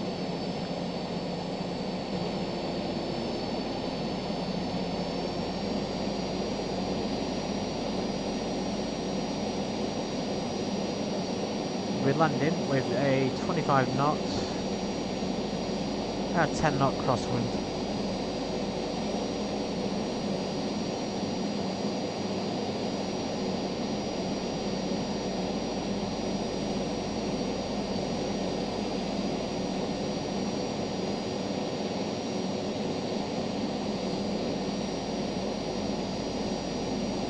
Okay, ADF's 100% functional, there we go.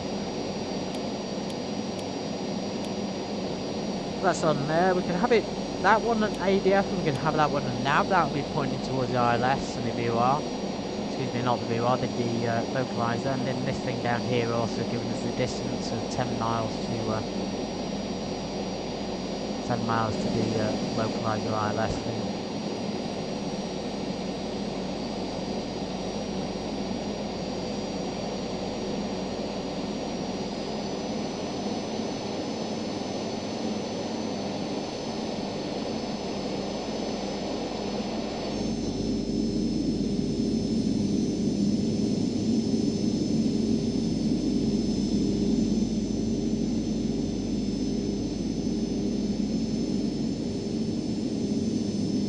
See the airport, everybody, so we need to probably descend a little bit more and slow down. So let's get our flaps to approach, go down to about 2,000 feet.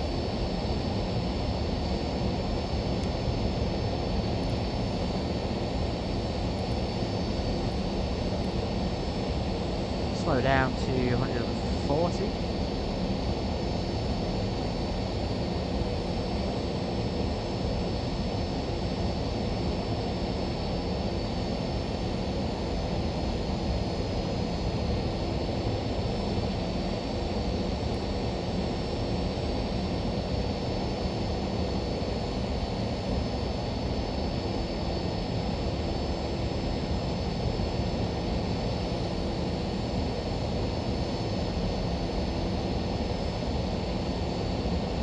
Oxford Kidlington traffic, Golf Kilo India Oscar November, turning final, ILS runway 19.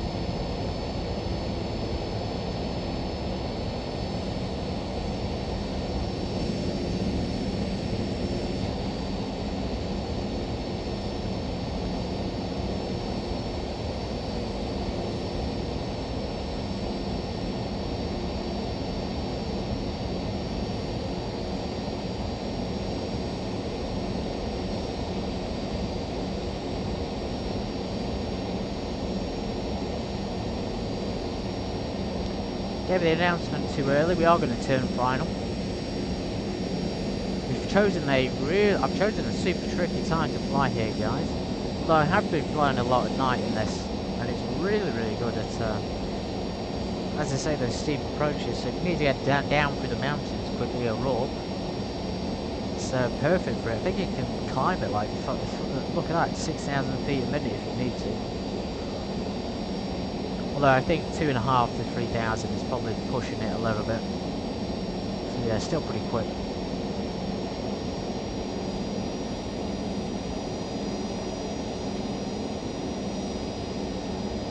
Okay, there's the turn. We could switch it to navigation mode.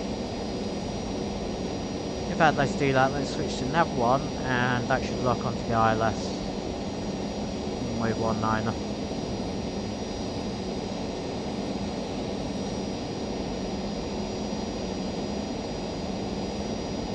maybe a little bit too early on that. Course of 191. We'll leave it on anyway and see if you can handle it from this distance. Turn our header to it, 191. Let's put this on the that mode. So it seems to be doing well even on the navigation.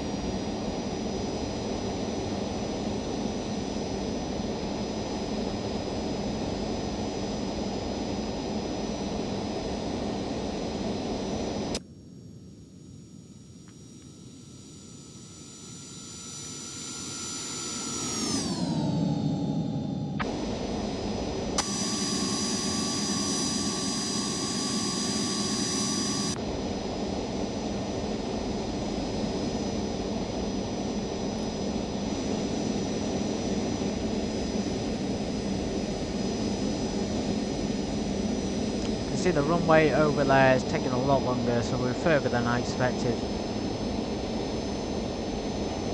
Distance on there is giving us 8 miles, 7.8. We're just about to intercept the vertical and horizontal. Picking up on the vertical.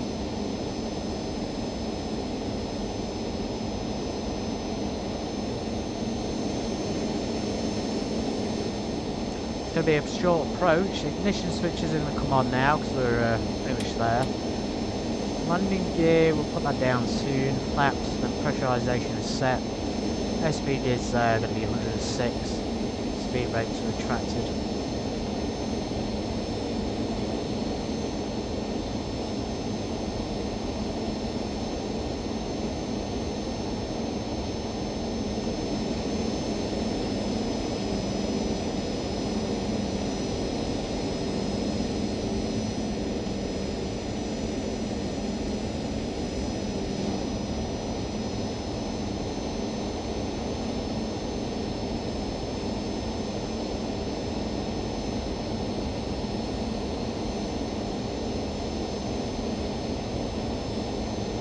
Hope this is going to intercept it. Should be about to turn onto it.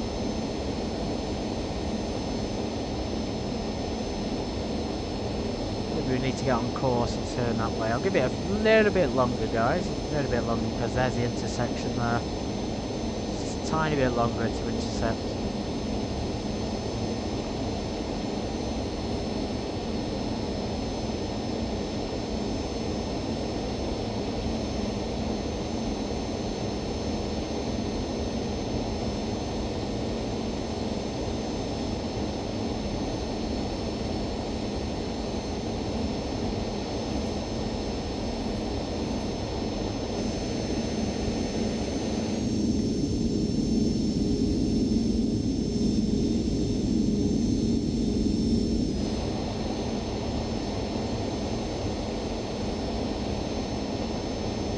I don't think it's going to do it. That's unfortunate. Let's go to heading and we'll just select it when we get onto the course and final.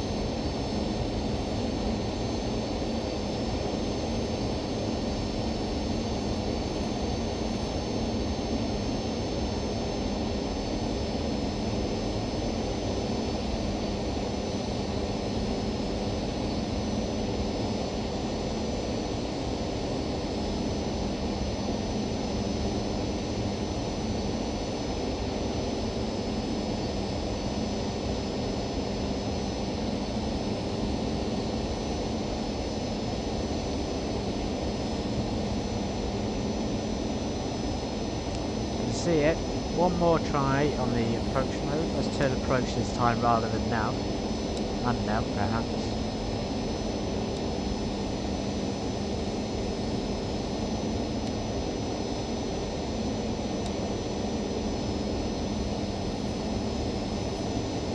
Yeah, the yellow thing there's not pointing towards it. This thing will be. Anyway, flaps. Flaps for landing. Gonna put the gear down now.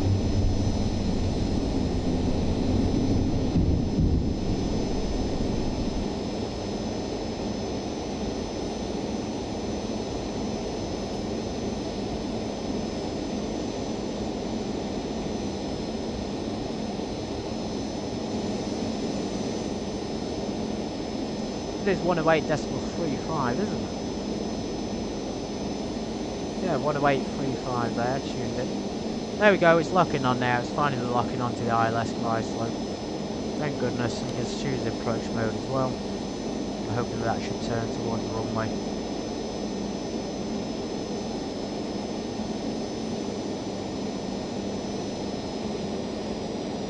Yes, it's all working. So I guess you do really have to just get it established there if it doesn't work correctly. Although it seems to be a little bit off on that as well. Oh my. Flying it worse than they did when I did it manually. I have control now, thankfully. We'll just keep the approach mode armed so we can see where we're flying. Let's get the yaw damper off.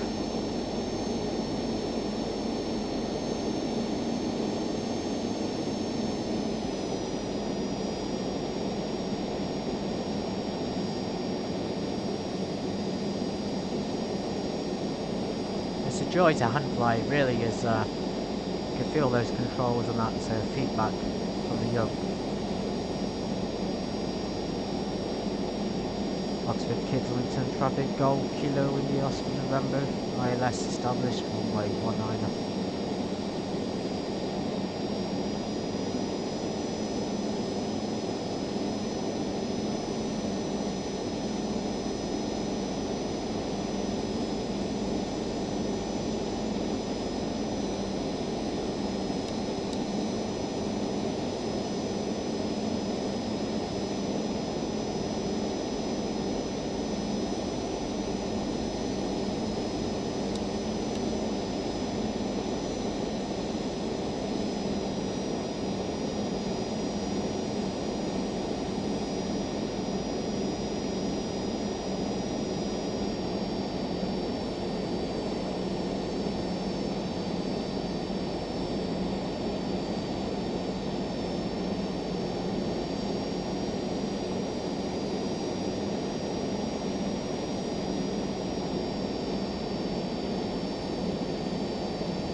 Bumpy on fine. Oh, a lot of wind coming in from the east there.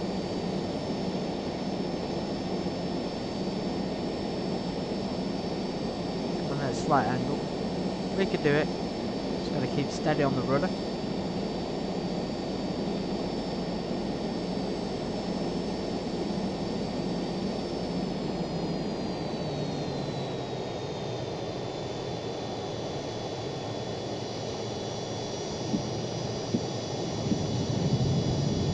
Spoilers, full flaps, ground. A little bit of manual braking here and there, not too much in wet conditions. Yeah, that wasn't too bad. Not down the centre. It's certainly not like how I've been practicing. I know that's an excuse, but still, everyone always does it better when they're not under pressure, don't they? So let's get our flaps up. Let's get our spoilers retracted. Ignition back to normal. Anti-coal light.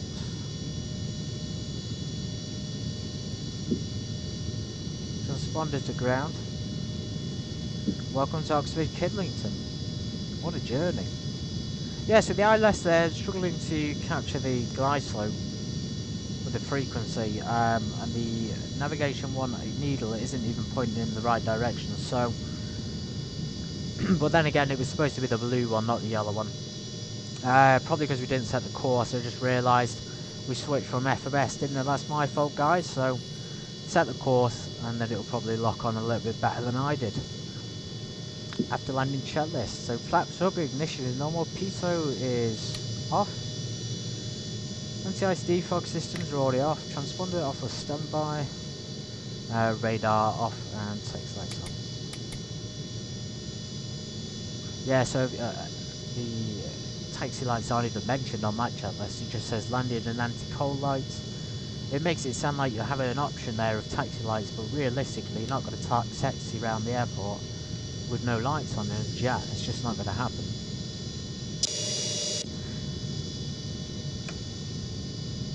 So we'll park up. There is something going on down here with the no idea. When I push my honeycomb, it seems to be messing around on that. Anyway, back to the park. Good come off. We missed November. It does look like it's down the centre. We'll rush the replay and see how bad it is. And then many spaces here. Brilliant.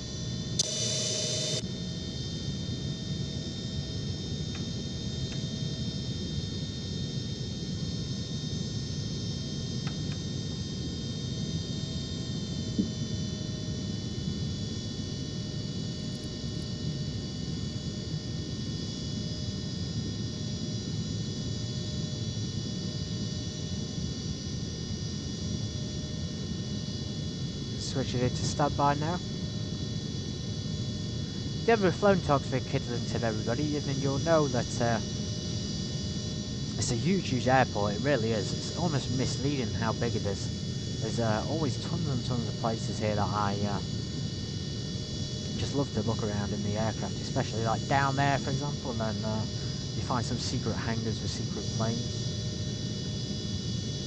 We'll go over here, some choppers, some search and rescue, and some GA planes there. I don't know where jets will go. We've got Alpha 4 ahead, which might be suitable. That might be like VIP parking for us.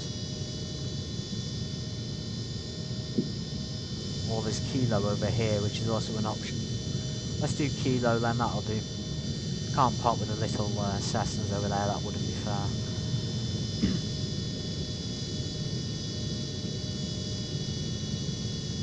Oh yeah, luxury parking.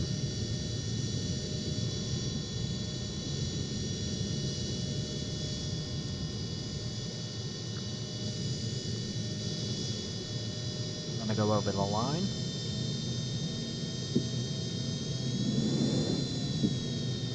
There we go. And the shutdown chat list. So parking brake defog off. Air conditioner is coming off. Switch back to the manual mode. Flaps are up, although it says takeoff and approach, so we'll keep them in takeoff and approach configurations. The standby gyro to off. Seatbelt signs are coming off. Passenger advisory switch. Again, we have one here for landing. Welcome to your destination. Please remain seated with your seatbelt fastened until we've come to a complete stop. Exterior lights, that'll be the nav Glad lights. you chose to fly with us. I'm going to turn the Thank you. interiors Have a off as great well. day. Passenger advisory switch. Avionics. And the AC inverter. Fuel cut off on both engines. And that's it, guys. It's simple. Beacon off. It's not that difficult. Batteries. And then it wants engine covers and control locks. Let's do the control lock. So now we can't move it when I move the yoke. Engine covers. We'll put the inside cover on as well. Oh wow! What a flight, everybody, in this incredible aircraft. Let's get our chocks and pitots on. I suspect we wouldn't put the pitots or the engine covers on for a while because we'd have to wait for the engines and things to cool down. Especially the pitot heats, you'd burn through these really easily. Same with the engine covers, so you gotta be careful when you put them on. Anyway, that's just a little bit of a tip. I don't think you do that for real. Key on, we're gonna summarise. Overall, that was a really good flight. I know the airport and the landing wasn't the best because I got the course wrong, but it's still fun. Even that hand-flown approach then is a lot of fun to do. The PBR detection that we've seen is being top-notch, and It's really well crafted, similar to the real plane. It just has everything you would expect from the real thing, including the interaction, the switches, noises, the lighting, the sound effects, the wheels and the engines. It's all very, very A-star. It would be nice though to have some more interaction in the cabin, etc. Maybe some more details like some drinks and cup holders. Let's see if we can see. So maybe some drinks down here and some cup holders just to add a little bit more detail and immersion. And maybe some baggage in this compartment as well. I'd like to see that. It would make the baggage compartments a little bit more meaningful rather than just having doors that open and don't really do anything else. It'd be good to be able to have some animated or even just stationary luggage that you can put inside. Again, we could do it based on the weight and balance, the same thing we've done with the packs. I think TorqueSim could do this.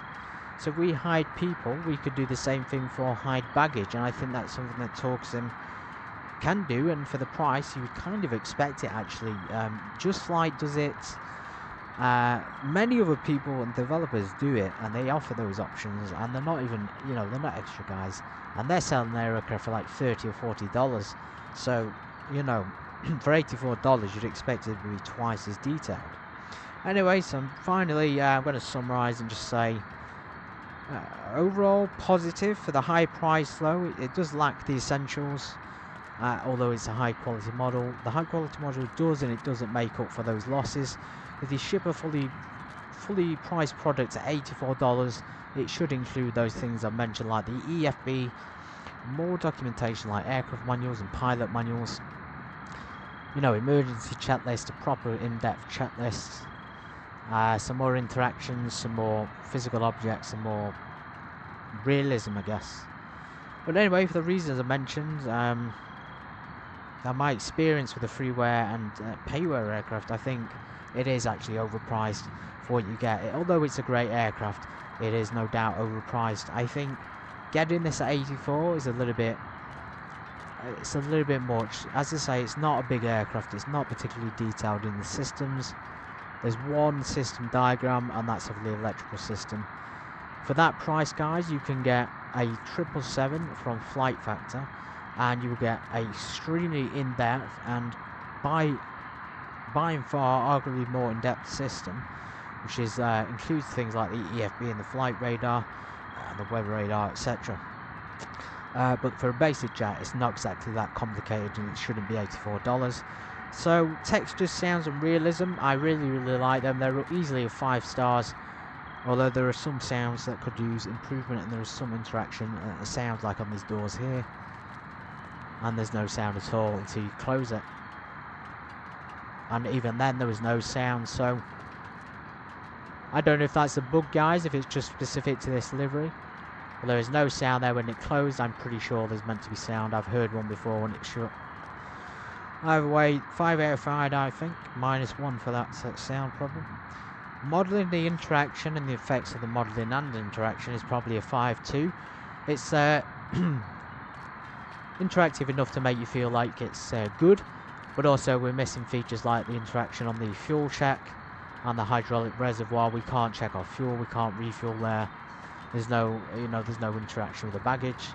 It's just a simple wheels, chocks and pitos, which most people do nowadays on payware. But it's still a 5. Documents and built-in systems, so 3.5 out of 5 because it's not a detailed aircraft, and it didn't come with the detail to match the, should we say, the fidelity of it. Handling and flight characteristics, I actually think the handling and flight characteristics are some of the best that you can get on a simulator. It may be X-Wing 12, or it may just be this aircraft, but the overall feel is very realistic. You will feel like you're flying a slow but somehow really, really fast jet, which is like really easy to handle. It's almost like a Cessna, i.e. a Cessna 172. It's that easy. Really is. And systems are not complicated to learn. It would take you a day or two at the absolute most. So 5 out of 5 on the handling, but I only recommend it on discount, everybody. This is where it gets complicated, so I don't recommend it at full price because of the missing features. If it does have those features, I would still say get it on sale. I think they should be aiming for $55, to $65. 84 is just too much. 65 to $55 is actually a really fair price, TorqueSim, for this product. But 84, that's kind of like you've added price onto that, and you've added numbers. Possibly because you've spent more time in the office, I don't know.